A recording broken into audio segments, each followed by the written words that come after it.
today's special, I'm going to be installing a very cheap eBay or Amazon sub and amp in my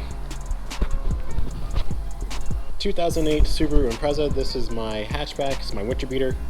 So I haven't really featured this car on the channel much, or I don't think I really have at all, but this is the other car when I'm not driving the Trans Am. This is equipped with, of course, a Atato A6. This does have aftermarket speakers in it, and that's really about it. They're nothing crazy, just standard Pioneer, really cheap replacements. So I'm going to be installing this guy. This is a SSL low profile 8-inch underseat car subwoofer. Now, for any of you who have a truck or a hatchback and ever thought, do those things actually work? They're really cheap, they're really small for an enclosure, they don't put out the wattage that they claim, but will it be just enough to kind of fill in that small void? We're going to find out. We're going to pull the radio out, which is really easy, so 4 screws and the panel pops off, run the wiring, test it. I'll do a before and after sound clip with and without the subwoofer to see if there's any major difference. And at the end, I will give my thoughts on the quality of the product. This cost me 150 bucks shipped, Canadian, just for you US guys out there. And like I said, I don't have high hopes. So if it turns on and actually plays something, I'll be pretty happy at that point that I got my money's worth for about 10 minutes. So let's get started, open this up, and show you what it looks like.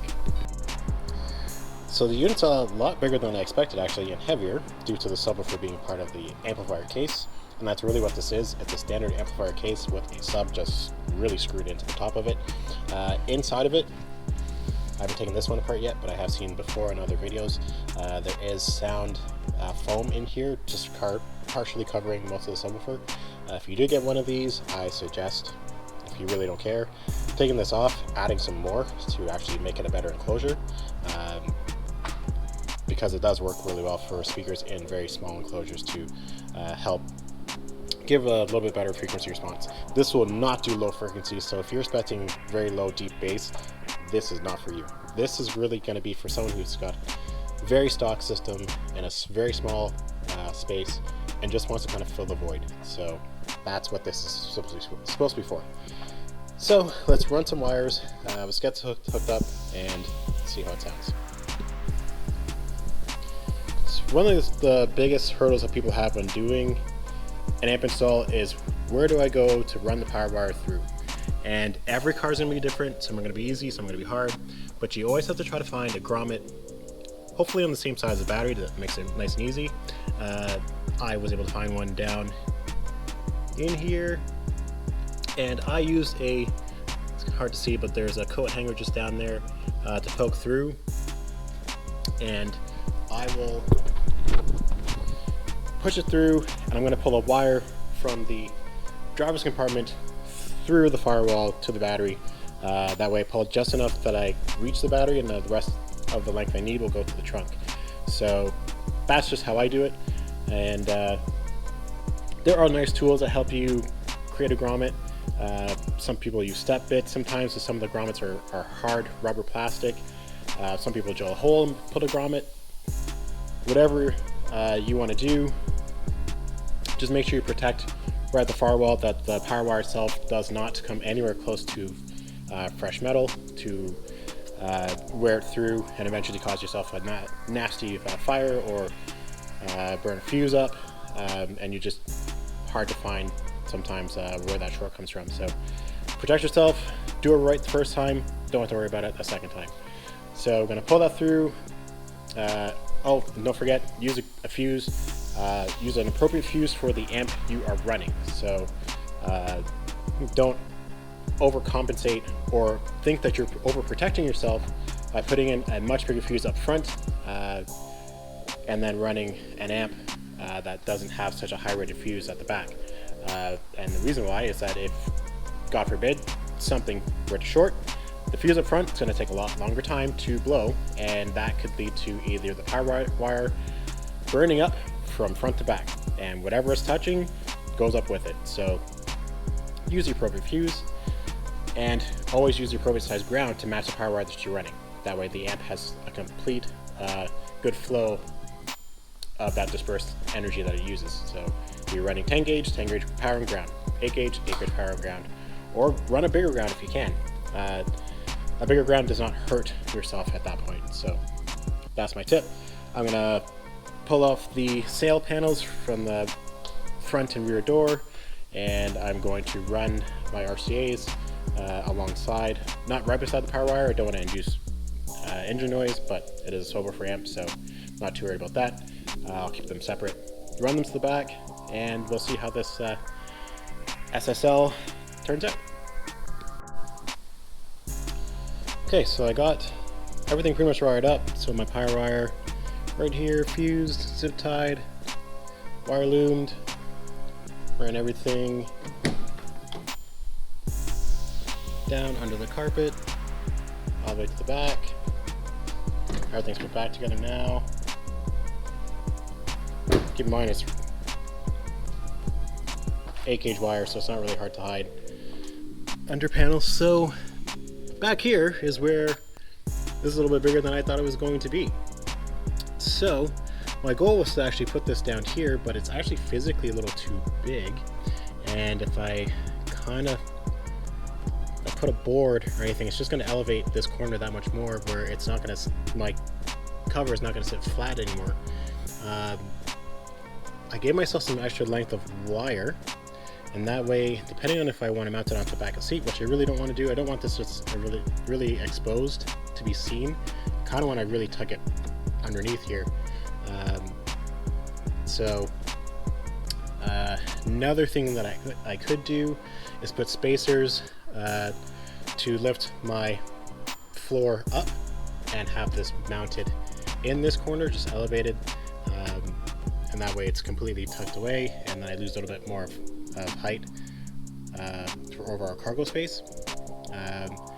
I'm going to play around with positioning of this, because that also does matter in terms of getting a decent bass response from the subwoofer as well, especially a single sub and a hatch. Usually you want it either very central or opposite corner from the driver, depending if it's sealed or ported box or bandpass. Really does make a difference for any of the audiophiles out there. But in this case, I just don't care. I want to see if it works, if it does anything to improve the sound quality inside the car, and that's really it. So for now, I need to pretty much leave this where this is at. I gotta run back to the house. I need a RCA Y adapter, because the back of the Atato A6 is a single RCA output for subwoofer. So I don't want to run a Y connector back here. I'd rather run it up front. So I do have one at the house, so I'm just going to put this kind of off to the side, and we'll just turn it on and see if it works. I won't have full sub output because I only have a single RCA channel going to it right now. So we are going to wire up the remote line at the radio, and we'll just kind of shove that back in. We'll jump back to the house and finish up. Okay, so I got the radio on, just testing everything, and the amplifier does come on. It is actually playing some bass. It's very low, just because I only have basically one RCA input, but I can tell it's on. I can feel it doing something. I haven't played with any of the settings yet, but I want to fix that first, and then we'll play with the phasing and see if that makes any substantial difference as well. So I finally got everything installed, as you saw earlier in the video. Right now the subwoofer is just placed in the spare tire well. I still haven't fully decided on where I want to mount it yet, back there, but I want to show you guys an audio clip of just how much difference there is in sound with that subwoofer on or off.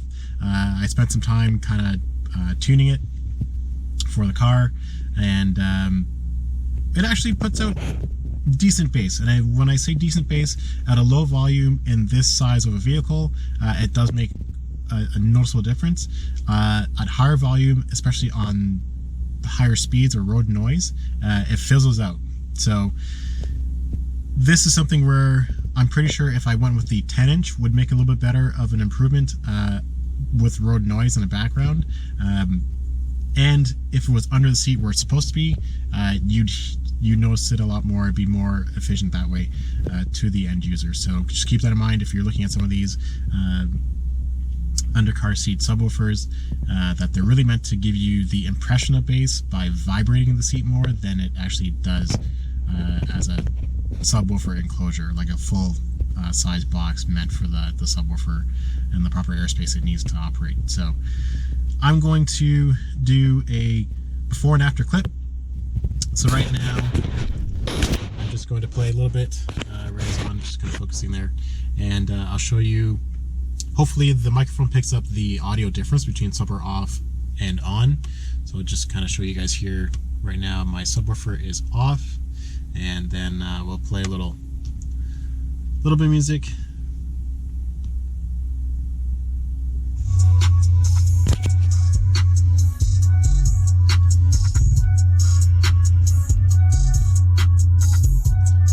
So this is subwoofer off.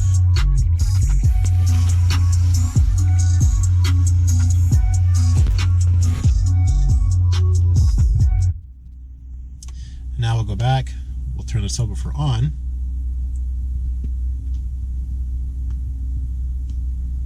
And try again.